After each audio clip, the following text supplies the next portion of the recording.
Good morning, everyone. This is Father Bob White for the South Campus show at the Blessing House with founder Gail Berger.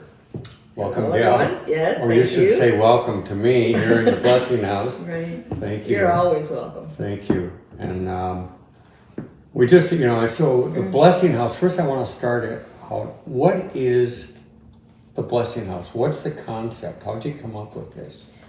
Oh, that is a good question. I get asked it a lot because a lot of people are confused.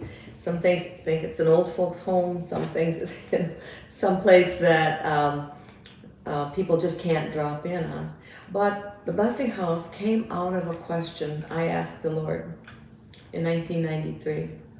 My husband had just died, and now I had this home and property on Lake Laconia. And I asked the Lord, wow, how can I bless my world now? I own it all. I can do anything I want.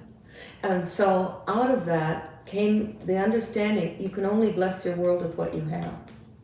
And I thought, I've got this home and I've got this property. And then began the concept of turning my home into an entity where I could do teaching, have events, bring people in if they needed a place to stay, and open it up to the public. And so for 13 years, that was the first Blessing House. And I understood the concept grew and became richer and deeper as time went on. Because all at once weddings were being done there, people were bringing friends, and it was a place that everyone understood that they had the freedom to come and sit on the dock or be part of the home. But a few years later, after I lost my second husband and after my son died, the Lord asked me a question. It was different than my question to him, because he said, what if you give everything back to me now? That took me about a year to process. And I blogged, what did it mean to not own anything? What would it be like to walk the earth as Jesus walked? Owning everything but possessing nothing. And the idea of what a steward is became more and more important to me. So in my blog, I began to unravel my own life of what that meant to own nothing. And we don't know what we own until someone touches it. Because I'm not afraid for you to lose something or get something broke of yours because I don't own it. So what would it be like? What kind of freedom would it be to give everything back to the Lord? Put it all, invest everything I have in the kingdom, and not own anything. The number one freedom is fear, because fear comes with ownership. And that is a huge concept of the Blessing House. So we live here, and we open the doors, but it's the Lord's house. He owns it all. I can die and go to heaven. I can leave it all behind and know that God will use it. It's an investment in the kingdom, really. And so, because for 13 years I watched people's lives change.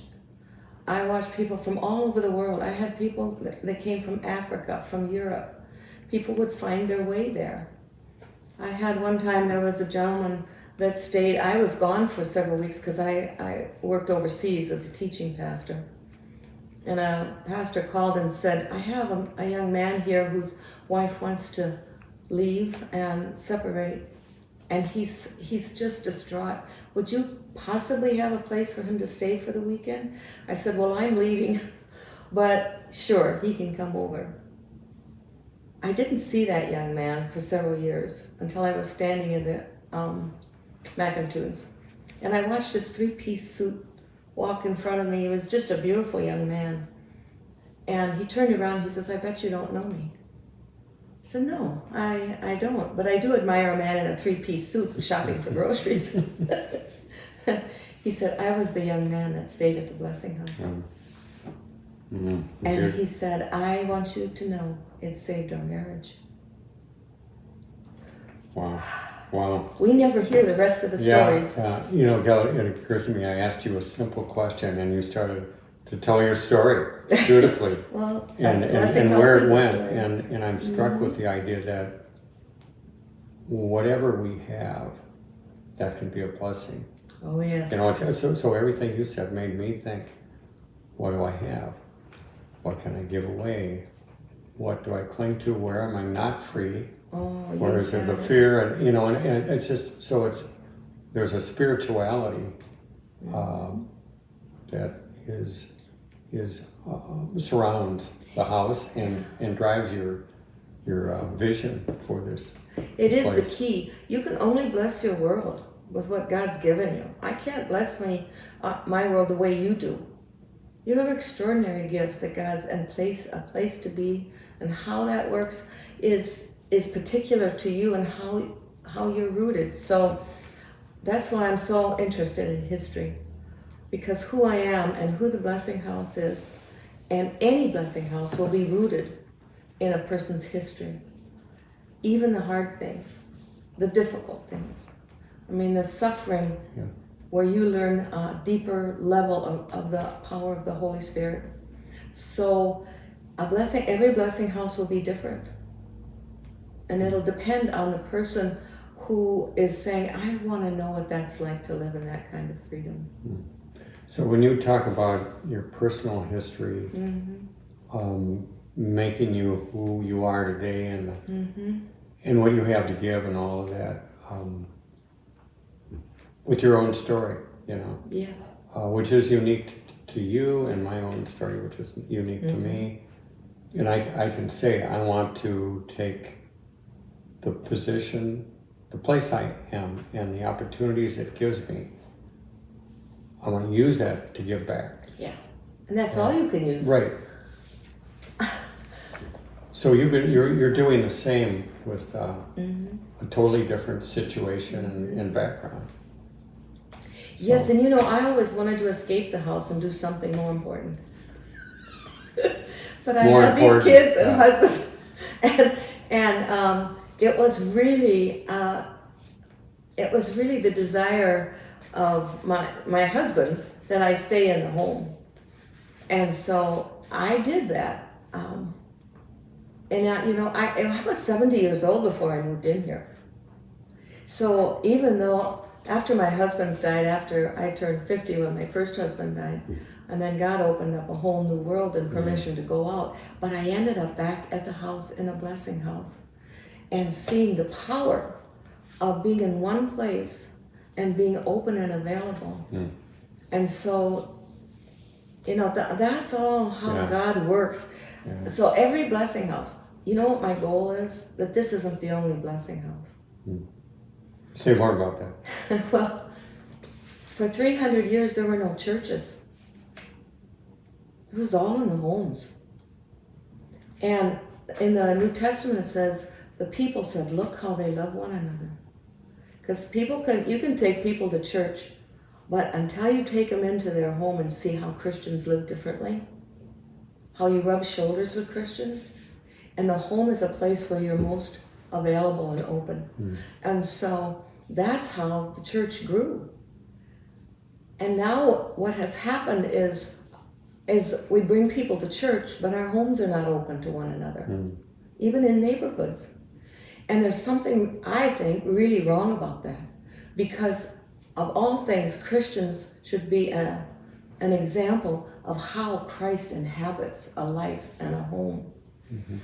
And my goal is that churches would begin to realize what they have, this huge resource. Why not bring the church into neighborhoods? What if every neighborhood had a blessing house, a house that was open and people could come if they needed a place?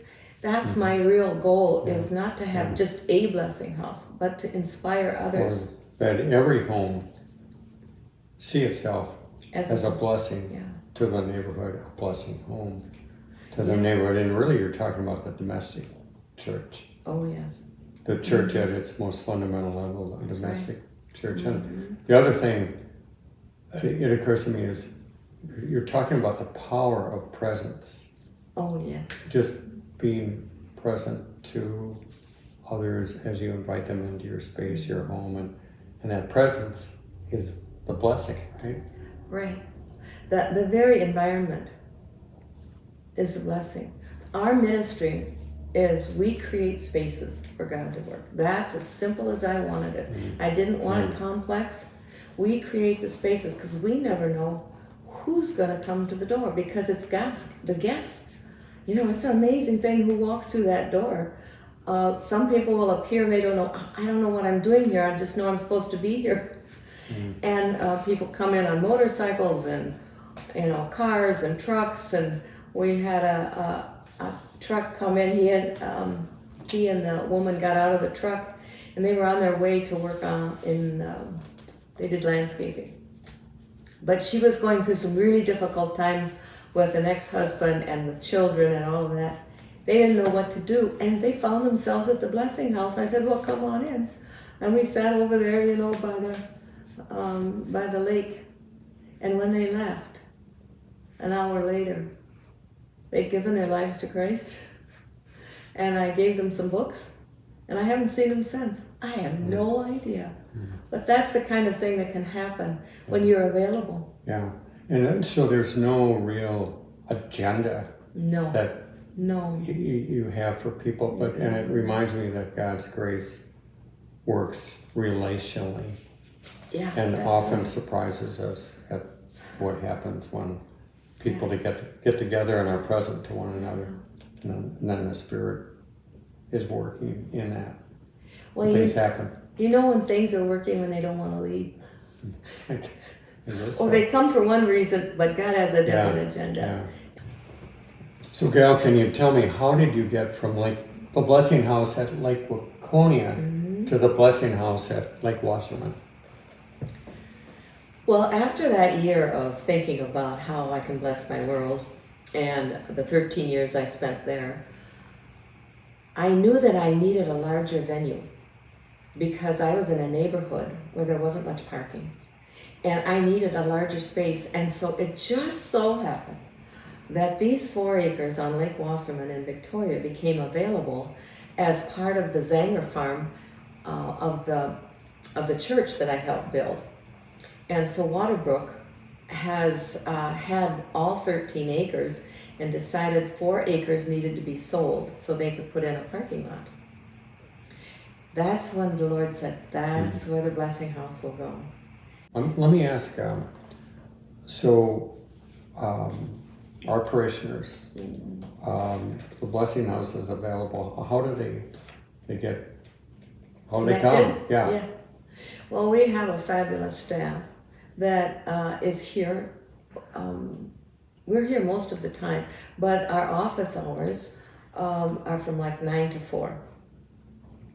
And people can call in and they can reserve a place if they want. Now, groups, we have a lot of groups. 65 churches have used this. Businesses, schools, all kinds of organizations. But individuals can come at any time. They can just ring the doorbell. Now that with the COVID, they have to ring the doorbell before they can just come in. But the reality is the house is open to whomever God brings to the door.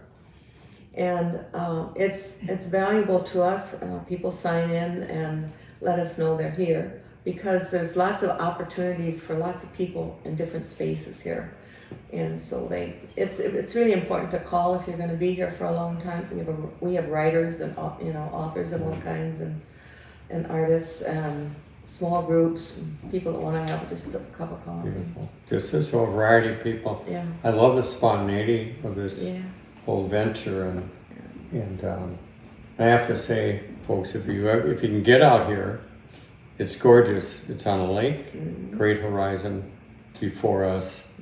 The home is gorgeous. This is a fireplace.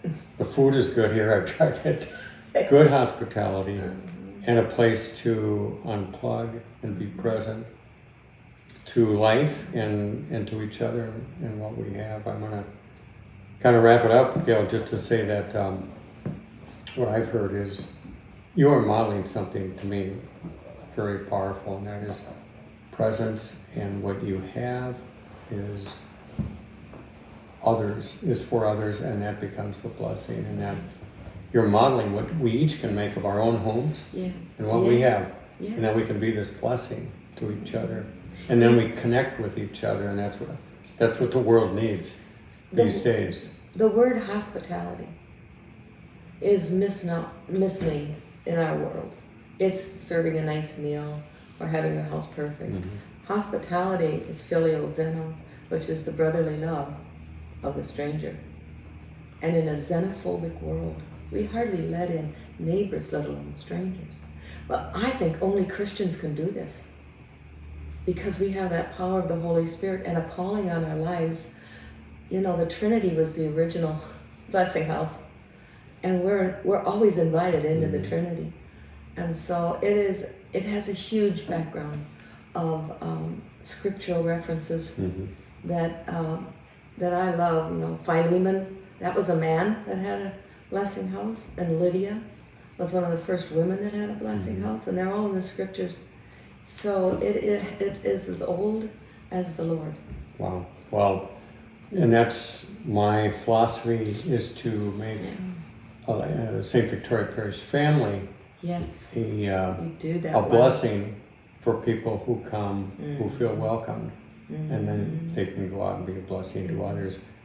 Gail, we've got one more penetrating question, and this is from our magic cat. Grab this. That's what that's for. This is spontaneous.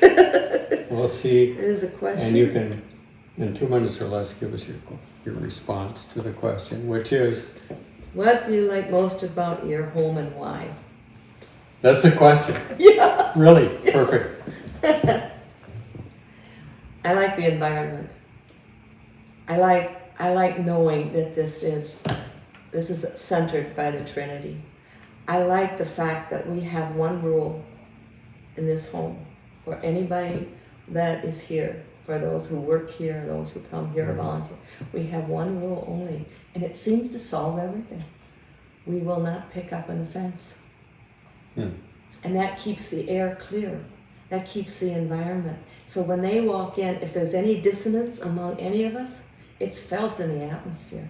You know when people are not getting along, you walk in. But so here, the Holy Spirit has empowered us to speak truth to one another without fear. And that, I think, is the greatest gift we can give. And that's what I love about this home. It's a beautiful home, but a beautiful home that doesn't have that sweet spirit in it is not beautiful. That's what gives it the sweet spirit. It's whatever you say it with love, your truth. That's right. Beautiful. Gail, thank you so much. Yes. I've learned a ton about the Blessing House and how we all can be a blessing to each other. So thank you. Meant for blessing. Thank you. Yes. Thanks, folks, for tuning in. Hope to see you next week. The South Campus Show.